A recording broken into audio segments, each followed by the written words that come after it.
नमस्कार मैत्रिणींनो, श्री स्वामी समर्थ सगळ्यांना. थांबा जरा, तुम्ही एक गोष्ट विसरत तर नाही ना? नाही तर सण अपूर्णच राहील. कारण गुढीपाडवा म्हणजे नुसती गुढी नाही तर गरमागरम पोळ्या सुद्धा. आज आहे गुढीपाडवा, मराठी नवीन वर्षाची सुंदर सुरुवात.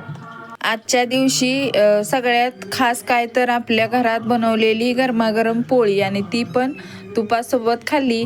पुरणपोळी म्हणजे नुसता गोड पदार्थ नव्हे, तर त्यात परंपरेचा आणि प्रेमाचा स्वाद. भाजी बनवण्यासाठी असं पीठ भिजवून ठेवलं होतं. नंतर इकडं लसूण सोलून ठेवला होता आमटीसाठी, आणि तळण पण तळायचं होतं. पुरण कोणताही सण असू द्या, आपलं पूर्ण लक्ष स्वयंपाक करतानाच असतंय. रोजच्या जेवणापेक्षा सणाचं जेवण म्हणलं की आपलं लक्ष त्याच्याकडेच, त्यामुळं तो मनापासून केलेला असतो, त्यामुळं खूपच छान असतो. तर असं उजाडलं होतं म्हणून मग बाहेर आले आणि पायऱ्याही लोटून घेतल्या, आणि इकडं पण चपल्या व्यवस्थित ठेवून ते शेणकाला टाकला होता ना, त्याचे खडे मोठे मोठे वरती आले होते. मग ते पण असं लोटून घेतलं, आणि नंतर म्हटलं ते लोटून झाल्यावर गुढी उभारायची आहे, त्यासाठी असं स्वच्छ करून घेतलं. आणि इकडं हे चवळीचं बी लावलेलं, ते पण छान किती उगवले बघा, हिरवगार पानं दिसतात त्याची. आजच्या दिवशी कडुलिंब आणि गूळ खाण्याची परंपरा आहे, त्यामुळे आपल्या जीवनातील गोड तिखट सर्व कडूपणा निघून जातो, अशी पहिल्यापासून घराच्या दाराशी उभी राहते ही गुढी. विजयाचं प्रतीक, सुख समृद्धीचं चिन्ह आहे.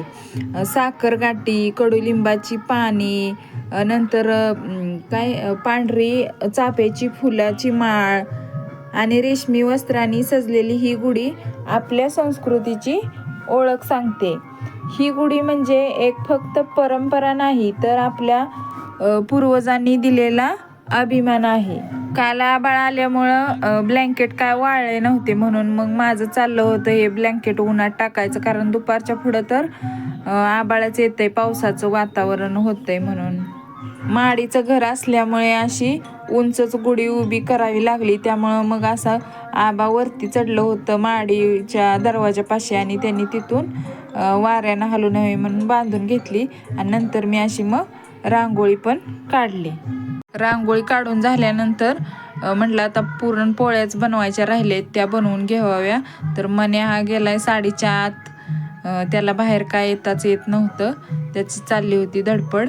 मग पुरणपोळ्या बनवून घेतल्या आम्ही दोघींनी पण, आणि नैवेद्य तयार झाला की म्हटलं आता गुढीला नैवेद्य दाखवावा. बाकीचं देवांना पण नैवेद्य काढून ठेवला होता, वेदांतला सांगितलं होतं देवांना नैवेद्य दाखवू. आज आपण गुढीला नैवेद्य दाखवतो आणि प्रार्थना करतो की नवीन वर्ष आनंद, समृद्धी आणि समाधान घेऊन येऊ. ही परंपरा आणि हा विश्वास आपल्याला आपल्या संस्कृतीशी जोडून ठेवतो.